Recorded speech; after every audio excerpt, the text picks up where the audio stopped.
Hey Scotty, I think we finally have some time to unbox the Lost Caverns of Ixalan stuff. Are you with me? Alright, cool. Let's get to it. Hello everyone and welcome to another one of our Lazy Swim deck reviews, the series where Scotty and I take the time to go through the Precon decks, read out the cards inside, give you an idea of how strong they are and if they synergize with the given commander, the cuts of the deck, and how good the product is straight out of the box. At the end, we score each deck inside of an expansion against each other out of 10. So grab your favorite drink, sit down, lay back, and relax as we dive into this review. And today, Scotty and I are taking a look at the second deck of the Lost Caverns of Ixalan, the Explorers of the Deep. So it's Merfolk, Counters, and Exploration from what I know. I know we're late on these ones, and probably you've seen your favorite YouTubers already review them, but we've been busy working on something. And so, yeah, we haven't forgotten. We've just been very, very busy. And unfortunately, you know, it's not like we have a huge team here to do everything that we want to show you. But without further ado, let's have a look at this beautiful deck. As usual, you get a collector booster sample pack with 2 extra cards inside, and then the deck itself contents are a 100 card deck with only 10 new cards, a deck box with 10 double-sided token cards, the full Ash display commander, a life wheel, a strategy insert, and the reference card. And this was printed in Belgium. So without further ado, let's dig in and explore this wonderful little deck. If I can, this is very strange. Okay. Aha. Right. Brine and Punishment. Of course. It's very punny. There we go.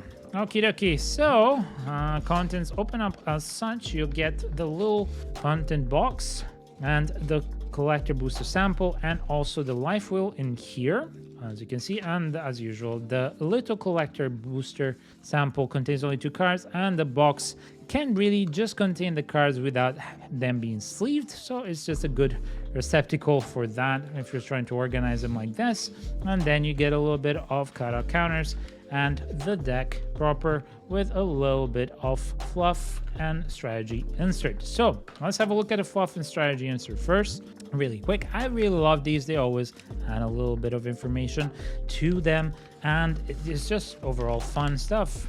Okay, so here we have a little bit of more information about the Explorers of the Deep and about playing the deck, and also about the commander Hakbal of the Surging Soul. Now that's it. If you want to pause, please go ahead and do so yourself, and then we will go on and open the booster sample. Funny enough, and the Velociraptor, the commander, was in there, so I wonder if the theme is going to continue here.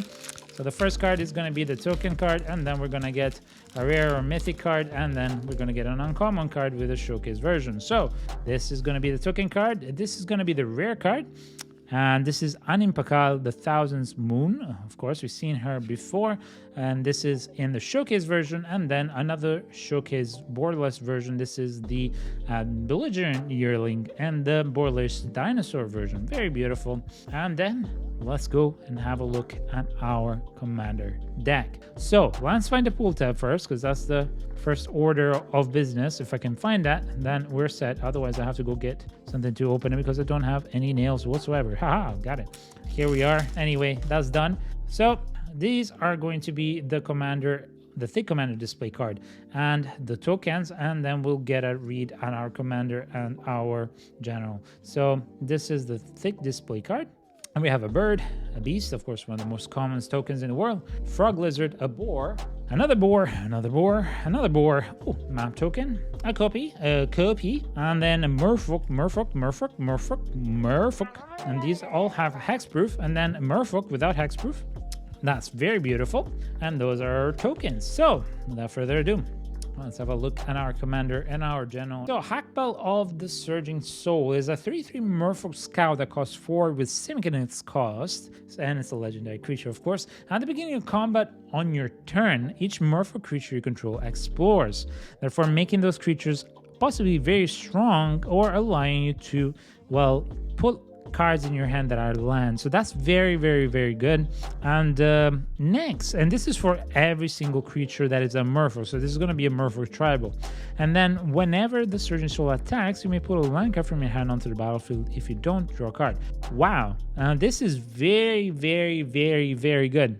So all the merfolk, including himself, can grow up, and if they do, then what you end up doing is you swing with them, of course, and then you can choose to put one of those lands into play already, and doesn't have to come into play tapped, so that's already a great thing. And then if you don't, you draw a card. So it's a draw engine and a ramp all in one place. Very, very strong, very, very nice, and I love the different way of buffing up your merfolk with this one. I like this a lot. Then we have Zolatoyak, the Smiling Flood, which is a 6/6 salamander serpent which smiles, as you can see, very big smile.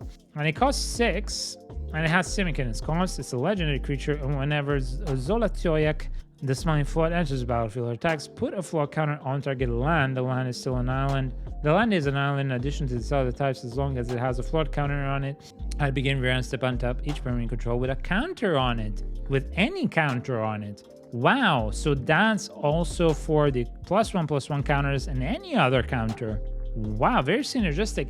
It is very expensive, yeah, and it's okay because, you know, it's already allowing you to put your lands and having them untapped at the end of your end step. So effectively giving vigilance and untapping your lands, but you have to build this slowly for your lands. It's not bad. It also allows you to land fix yourself because it's only 2 colors here. And for forest, for example, or anything like that, you can just put an extra one in there. So the theme of the game is lands, and merfolk can power them up. So let's see what you do with so many lands and so much ramp, I guess, right? That's the question of the day, if I can manage to get the cards off the table. Okay, so as usual, let's see how good this deck synergizes together. How does it sing? All right, speaking of singing, here's the Miss Dancer, who's going to sing and dance. As a 3/3 merfolk wizard that costs 5, it's flying and it's blue. Other merfolk you control get +1/+0 and have flying. And you can encore this for 7. So you exile a card, this card from the graveyard for each opponent, create a token copy that attacks that opponent on this turn if able. They gain haste, sacrifice him at the beginning of the next 10 step, and activate only as a sorcery, and this buffs up all your other merfolk. It's a bit expensive, but then again, if the name of the game is flooding, it might not be too expensive, and it's a +1/+0. I rather would have had at least +1/+1 because merfolk tend to be a little squishy. But yeah, the encore is the same thing. If you have a lot of mana due to your general and your commander, then you can pump into them. So that's pretty interesting. It really does depend on how good and it synergizes overall. If it has a lot of synergy, the deck as a whole, then this makes sense. Otherwise, I would rather have another type of buffer that is cheaper. Then we have Ripples of Potential. It costs 2. As an instant, you proliferate, then choose any number of permanents you control that had counters on them. This way, those permanents phase out. So this is very good. This is a proliferate spell and a protection spell at once for tribal. Very, very nice. And of course, again, you have ways to put counters very easily with your commander. Wave Goodbye is a sorcery. It costs 4 and adds 2 blue pips. Return each creature without a +1/+1 counter on it to its owner's hand. Another way to bounce, like a Cyclonic Rift, but just for creatures. And hopefully all your creatures will have +1/+1. So it's not quite a removal board wide, but it is fairly annoying, especially if there are huge creatures that your opponents control. Bygone Marvels. Sorcery costs 2 green. Descend 8 if you cast the spell. If there are 8 or more permanents, then copy the spell twice, and you may choose new targets for the copies, and then you return target permanent card from your graveyard to your hand, exile it. Okay, for Descend 8, I'd rather have that it's put into play. I get it that you put it into your hand, then you have a lot of money, you can cast it. And I get it that it's very cheap, but to descend 8, it means you have 8 permanents into your graveyard. It's quite a lot, and I'd rather have this return those permanents into play. So it's very meh. It could be good, it could also not be as good. And of course, with tribal, I'd rather have something that returns my creatures to play or protects my creatures. Then we have Deeproot Historian. It's a 3/3 Merfolk Druid that costs 4. Merfolk and Druid cards in your graveyard have retrace, so this is a great way. Cast cards with retrace from your graveyard by discarding a land card in addition to paying their mana cost, and that's easy because you're going to have a lot of that. I guess you'll need to have a bit of extra lands just to burn to this cost, or a Crucible, a Worlds, or stuff like that to put those lands in play and stuff like that. But yeah, it's pretty good. pretty good in this deck. Then we get Topography Tracker. It's a Merfolk Scout. It costs 3. It's green. It's a 2/2. When it enters the battlefield, you create a map token, of course, and if a creature you control would explore instead explores, then explores again. Very good. And there's creature in the main set that allows you to explore twice whenever you explore. So you do this and you get to explore 3 times. That's insane. So this is very good. Tributary Instructor, 4/4 Merfolk Shaman that costs 4. It has Mentor, so whenever this creature attacks, you put a +1/+1 counter on target attacking creature with lesser power, and then whenever a creature you control with a +1/+1 counter on it dies, you draw a card. Very good synergist. And then Singer of the Swift Rivers, we saw this one before, is a 3/2 Merfolk Shaman that gives all your Merfolk spells flash basically, and it's very cheap. And when it enters the battlefield, you get to also protect a creature by giving it a shield counter. Very good. And then we have Benthic Biomancer, a reprint, as a 1/1 Merfolk Wizard Mutant that costs only 1, and for 2 you can adapt 1, which means that if the creature has no +1/+1 counters on it, you put a 1 +1/+1 counters on it, and then whenever 1 or more counters are put on him, you draw a card, then discard a card, effectively making Hackball even more powerful. Very good. Very good. Of course, this is only situational to him. It's not board wide, but it's still a good way to draw cards and loot away the cards that you don't need. And then you reanimate them or you put them in the hand or play in other ways. Then we have Commit. It costs 4. It's an instant. You put target spell or non-land permanent into your owner's library second from the top. Okay, so it's kind of a remit. And then a Memory Sorcery, which is Aftermath. After you cast this from the graveyard. It costs 6. Each player shuffles their hand and graveyard into their library, then draws 7 cards. Could be interesting. Don't think this is the best though. There are better instances, and I'd rather just have a proper counter rather than a bounce. And the extra Aftermath is not as great as it seems for me. Coralhelm Commander costs 2 blue. Is a Merfolk Soldier that levels up with 1 generic, and then on the second third it flies and it's a 3/3 and not just a 2/2. And then on 4 and plus is a 4/4, and other Merfolk creatures get +1/+1. Very good in tribal. Very nice, and it can raise to be very big with Hackball. Next, we have Curse of the Swine, and this allows the sorcery to exile X target creatures. The cost is X plus 2 blues, and for each creature exiled this way, its controller creates a 2/2 green board creature token. So this is the board wipe kind of. It's a bit expensive. It's a targeted board wipe, not really. It's more like a targeted removal. And yeah, you transform that. It's not bad at all. Then we have Emperor Mihail II. It is a 3/3 Merfolk Noble legendary creature that costs 3 with 2 blue pips. You may look at the top card of your library at any time. You cast the spells from the top of your library, and whenever you cast a Merfolk spell, you may pay 1 generic. If you do, you get to create a Merfolk creature token. Very good, and it synergizes with another card that is in this set that allows you to do similar. Herald of Secret Streams is a 2/3 Merfolk Warrior that costs 4. Creatures you control with a +1/+1 counter on them can be blocked. This is insane in this kind of deck. Kindred Discovery, of course, makes a return, and this is an amazing freaking card. Can't stress it enough. As it enters the battlefield, you choose a creature type, of course, Merfolk, and whenever a creature you control of the chosen type enters the battlefield or attacks, you draw a card. Very strong. I cannot stress that enough. It's a very strong enchantment for tribals, and I'm happy to see it. Kopala, the Warden of Waves, is a 2/2 Merfolk Wizard. It costs 3. Spells your opponent cast that target as Merfolk you control costs 2 more to cast, so giving it effectively 2 Ward 2.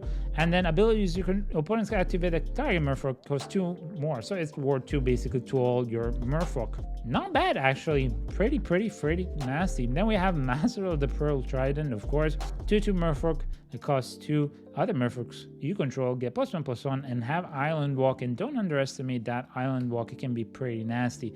Merfolk Sovereign is a 2/2 Merfolk Noble, costs 3. Other creatures you control that are Merfolk get +1/+1, and then target Merfolk creature can't be blocked this turn. See, now for example, remember the first one that I said, the Mist Dancer? Now I'm thinking that it might not be as useful because you have so many ways to +1/+1. I think there are better ways suited. Like for example, the Reflection of Lidjar is a great card, and I was thinking of adding that, but you can add other stuff. Anyway, more value into blue or for your Merfolk. I wonder if the Lord of Atlantis is going to be here. Reflections of Lidjar is an enchantment that costs 5. As it enters the battlefield, you choose a creature type. Whenever you cast a spell of the chosen type, you copy that spell. Very, very strong for tribal. C4 Oracle is a 2/3 Merfolk wizard that costs only 4, and whenever you control a Merfolk that deals combat damage to a player, you draw a card. It's not bad. Another way to draw. You have a lot of ramp ish, you know, you need to, I hope with green we're gonna have ways to play those lands into play, because like for example with explore or something like that, you can play more lands per turn. That's something that you might want to look into getting, because you're gonna be maybe having too many lands in your hand. But other than that, yeah, if you draw a card, it's nice. It's just, you gotta be careful with, you're drawing so much, you're putting so much in your hand that you don't want to short your deck so quickly. Sword Spanner is a 2/2 Merfolk wizard that costs 4. When it becomes tapped, you may pay 2, and if you do, return target permanent to its owner's hand. Fairly expensive for a bounce. I understand that it's a Merfolk, but there are better cards. Civilian of the Sea and Sky is a 3/4 Merfolk god. It costs 3. It has indestructible so long as at least you have 2 other Merfolk. Fairly easy in this deck. And whenever it attacks, you draw a card. Very good. Another Merfolk you control have ward 1. Very, very, very strong. Ooh, that's a god of the sea, another god. As a 5/5 legendary elemental enchantment creature, god that costs only 3, has indestructible, and so long as your devotion to blue is less than 5, then it ain't a creature. And at the beginning of your upkeep, you scry 1, and then for 2, target creature you control can be blocked this turn. Now, both are very good. There are some creatures that if they deal damage to a player, then you get to draw a card. And also this part with the ability to explore, scry is extremely strong. So being able to look at the first card just like the other one and decide what to do, how to do it, that is going to be fundamental for this deck. Thieving Skydiver is a 2/1 Merfolk rogue. It costs only 2, and you can kick it for X, but X cannot be 0, and it has flying, and when it enters the battlefield, if it was kicked, gain control of target artifact with mana value X or less if the artifact is an equipment attached to it. You steal an artifact if you want later down the game, or you can just keep it as a flyer to 2/1 that can be buffed with Hackball. And again, flyers are very strong, so very good. I like this. And later in the game, when your opponents are casting all of those nasty artifacts, if you can just steal something, that's really good. Branching Evolution is an enchantment that costs 3. It's green. If one or more +1/+1 counters will be put on a creature you control, twice that many +1/+1 counters are put on that creature instead. This is so good. There are so many of these effects, and that's what I was hoping of seeing. At least one of them is here. I don't think Doubling Season, for example, is going to be here, but those are things that you can add on top. But having this really makes it worth it. Deeproot Elite is a 1/1 Merfolk warrior that costs 2, is green. Whenever another Merfolk enters the battlefield under control, you put a +1/+1 counter on target Merfolk you control. Therefore, given the +1/+1 to creatures that, for example, didn't manage to evolve through the Explore, and that's pretty good. Hardened Scales, that's very good. If one or more +1/+1 counters would be put on a creature, that many +1/+1 counters are put on it instead. So that is another one of those effects that absolutely I was hoping. Great. Ramwalker, wow, okay.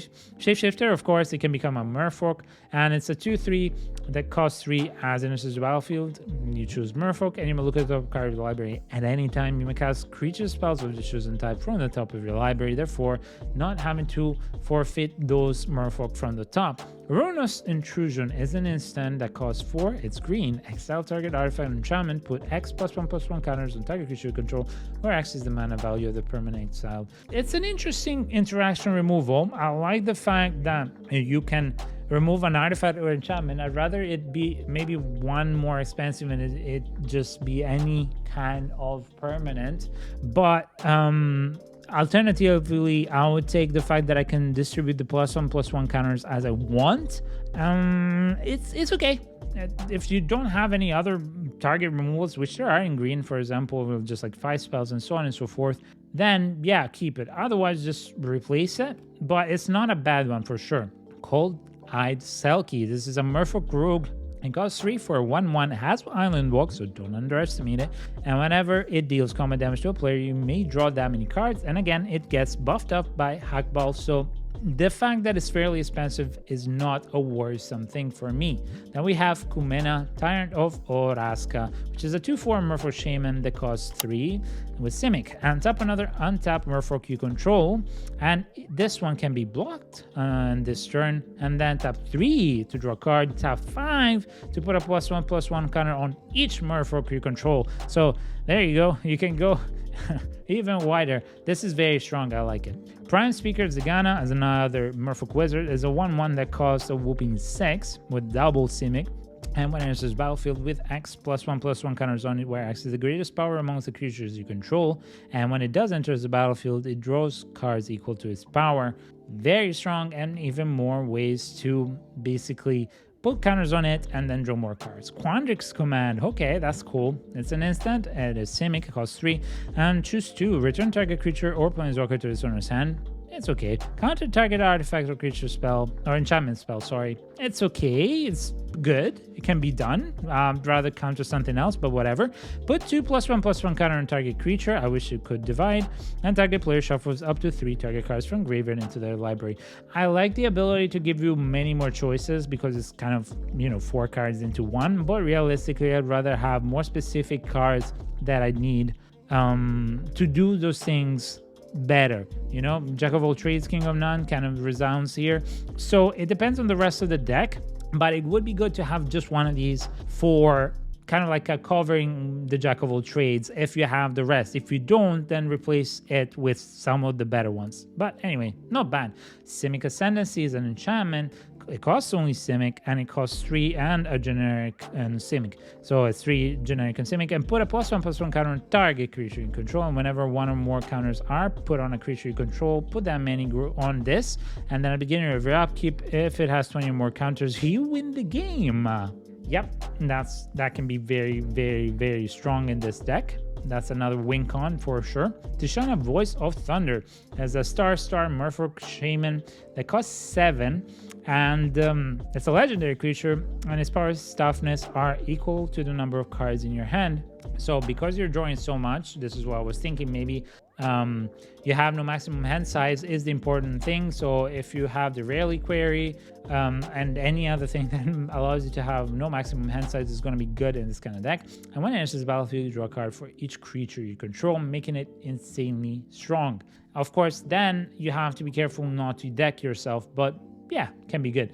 Pharrell of the Hulkblade as a 1/4 human Merfolk, and that costs 3, and with Simic and cost, and for Simic and tap it, double the number of each kind of counter on target artifact, creature, or land. It's again a target. I wish it was more board wide, but I understand you have a lot of small ones that do the same, so it's fine. Zagana Utopian Speaker is a 4/4 Merfolk Wizard that costs 4 with Simic and cost. When it enters the battlefield, if you control another creature with a +1/+1 counter on it, draw a card. That's very good. More draw. And then for 6, you adapt 4 times, and then each creature you control with a +1/+1 counter has trample. Very, very, very, very, very, very good. Metallic Mimic, very great. This is another one of choose your creature types, and then all the other creatures get +1/+1. Enters the battlefield with an additional +1/+1 counter on it. So all the Merfolk will enter with at least 1 +1/+1 counter on it. That's very, very, very, very strong in this kind of deck. Okay, I mean, I'll put it as here because it's a creature in the end. Alchemist's Refuge is the first one. You may cast spells this turn as though they have flash. So if you don't have one of those that allows you to cast your Merfolk with flash, this could be a good one actually.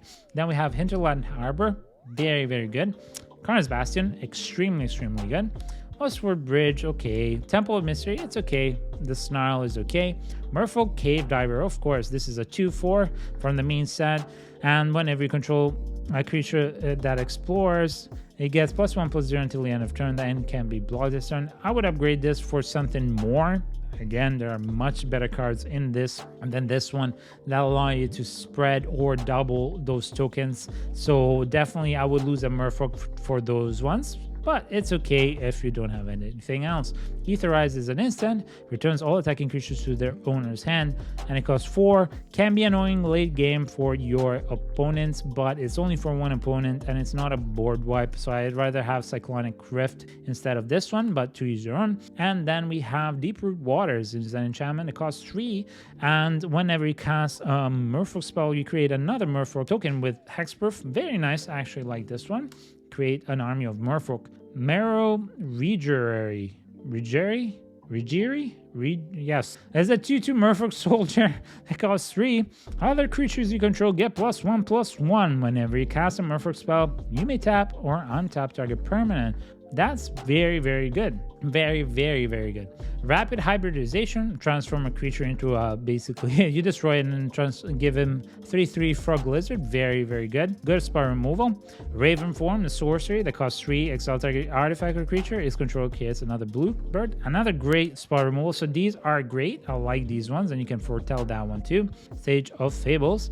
As a 2/2 that costs 3, each other wizard creature you control enters the battlefield with an additional +1/+1 counter on it. It's only a wizard, so not all your Merfolk. And then for 2, remove a +1/+1 counter to draw a card. Not as great, and you have so many other better cards to draw cards and to put counters that I'd rather just replace it with something better. Stony Brook Banneret as a 1/1 Merfolk wizard with Island Walk that costs only 2. And Merfolk spells and wizard spells you cast cost 1 less to cast. Absolutely, yes please. Beast Within, another great spell removal. Nikanzil, Current Conductor, and that's one of the ones I was talking about. This is a 2/3 that costs only Simic. Whenever you control a creature that explores a land card, you may pull a land card from your hand onto the battlefield tapped, and whenever a creature you control explores a non-land card, you put a +1/+1 on it. And there's yet another great card like this one. There's the Evolution Stage, great. 3/2 Elf Druid that costs 3, and whenever land enters the battlefield under control, you proliferate. I love this card in my Atraxa decks. That's one. Explore, great. You may play additional land this turn and draw a card. Very, very, very good.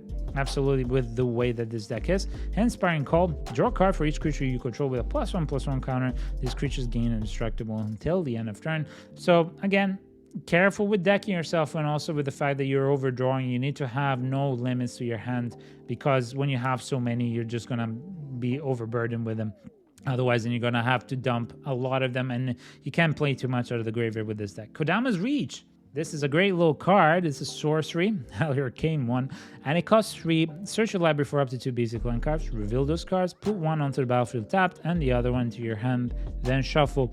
Here's the thing, you don't want to have too many of these, because then you can't put that many of those cards in your hand. So if through Archball you want to put more cards in hand, then don't have the Kodama's Reach and all these other cards. But by thinning out the deck with the lands, then you are more certain that you'll put more +1/+1 counters when exploring, and then you can keep more cards on top. So this is great. Just like the Grove Spiral, another great card that I would honestly keep. And then Kiora's Follower is a 2/2 that costs Simic. Tap to untap another target permanent. It's okay. I'd rather have Kiora herself, the Planeswalker here. Merfolk Mistbinder is a 2/2 Merfolk Shaman. Costs Simic, and other Merfolk you control get +1/+1. Very simple, standard, but that's really good. Merfolk Skydiver. It's a 1/1 that costs Simic and has flying. When it enters the battlefield, you put a +1/+1 counter on creature you control, and allows you to constantly proliferate without tapping. And so that can be extremely good in a deck where you have so many lands that can untap, and that can you put so many lands in play. This is extremely good, just like Karn's Bastion. So absolutely very good. Ooh, Tatiova. Benthic Druid, very good card. 3/3, costs 5, has landfall. Whenever a land enters battlefield in control, you get to draw a card, gain a life. Again, draw cards. Very careful with how many you do. If you don't have ways to have unlimited, you need to have ways to play all of them. Then we have Arcane Signet and Commander Sphere. Very good. Great. Simic Signet. Strangely, you would put Signets in this one, but not in Velociraptor. When that one is Naya, so it's 3 colors, and this one is Simic. So, you know, it's kind of strange choice, but as I said, that's one of the weaker points of that deck, but it's not such a weak deck. Then we have Soul Ring and Swiftfoot Boots. Very good to have the Swiftfoot Boots and the Lightning Boots as well. I would use for definite, because then And anything that can give Hackbell the protection is even better. Then we have the Command Tower, which is always good. Llanowar Reborn, okay. So you can graft it to give a +1/+1 counter. It's okay. There are better lands, I guess, and I'd rather just be able to play my lands properly. Mirror Landscape, Path of Ancestry, Reliquary Tower, absolutely. And I hope you get the artifact as well, which I don't remember off the top of my head. That will allow you to have no maximum hand size. Secluded Courtyard, very, very good for tribals. Semi-Gross Chamber, okay, that's not bad, but you know, there are much better dual lands. Unclaimed Territory, very good. Okay, so you don't have the all the cards I was thinking, but let's see what you get. You get 7 forests and 13 islands, so that's not bad. Okay, so let's analyze the deck. All in all, it has so much synergy with the commander and as well the general. I think the general is not the strongest point, but it does allow you to slowly untap cards if it doesn't die. And otherwise, I would remove the general if they find better ways to do this interaction. There are better ways in green and blue, but either way, the cards in here are extremely good. The creatures either allow you to put counters, to draw, to buff up your merfolk, or to protect your merfolk in one way or another, or proliferate. So you have so much value in here, as we've discussed. You have a lot of instant removal, target removal spells. That's really, really good. And also some ways to put some extra stuff from your hand into play. And of course, you know, there's always the best removal in blue, which is counters. So in case you want to have a bit better to protect your side, I wouldn't do it to control the board because this is not a control deck. Then I would definitely use more counters for that, just in case. And then you have some really, really good enchantments that are better. So for example, if you don't need that many tokens, if you don't care too much about tokens because you have a lot of merfolk, you remove a couple things and then make sure that you have the ones that double the counters and in as many times as you can. There are a few. And yeah, that's overall, just seeing the reflections of Lidjar and Kindred Discovery is insane. I'm just gonna say that in a tribal deck, amazing. Then yeah, I would maybe have a bit more of what the Velociraptor has in the sorceries and the way of putting lands into play, because realistically you have so freaking many lands that you want to be able, as I said, to filter through, so that whenever you're hitting something off the top of your library, it's something that allows to give a +1/+1 counter rather than a land in and of itself. So that's good. The other thing I was saying is you definitely need some protection for Hackball, because yeah, it's quite requiring of that, because whenever it attacks, you may put a land card from hand onto the battlefield. So that's really, really important to be able to get rid of those lands from hand. But if you just want to use it for the first ability and keep it safe without attacking, that's also something. And you can just Swift Boot and Lightning Boots or anything to make it indestructible and hexproof. That would be good as well. So it's really up to you how you want to build it. And of course, the lands, there's always a bit lacking and you can always expand upon those.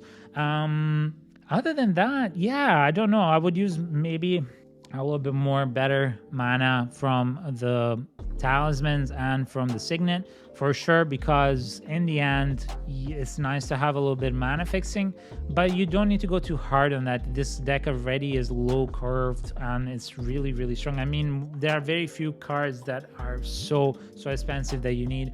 I think the whole point is go low, go fast, and just hit your opponents as quickly as possible. But it does lack a couple of things. It does lack board-wide wipe. There does like board-wide, or at least your side of protection, and there are spells to do that. And therefore, I think I will overall mark this as another 7.5. It's not groundbreaking by any stretch of imagination, but it's so much better than the other average precons that we've gotten so far this year, that yeah, this and the Velociraptor are on par. The Velociraptor is a bit slower, so that's why I got this the 8, and there are a couple of things that miss. And here there may be a bit more things that miss, but they're not so grand that you don't really need to put too much to upgrade it to make it a wonderful, wonderful deck. So that's it. And of course, as I said, more ways to keep the cards that you drawn without having to discard them. That's important. And more tribal lands and more tribal stuff maybe, but not too much. You don't have to go overboard. The counters are more important in this deck than actually anthem effects, I believe. So that's another thing to keep in mind. Other than that, I hope you've enjoyed this review, and I hope you've enjoyed the opinion. If you don't agree with something, or if you have some questions or comments, leave them down below as we read and reply to every one of them. And if you like what we do and you want to see more of this kind of content, please leave a like and subscribe to the channel, as it does help small channels like ours a lot. And otherwise, from Scotty and I, we thank you very much. We wish you a lovely day, a blessed day. Be good, be kind, and we'll see you in the next one. Bye!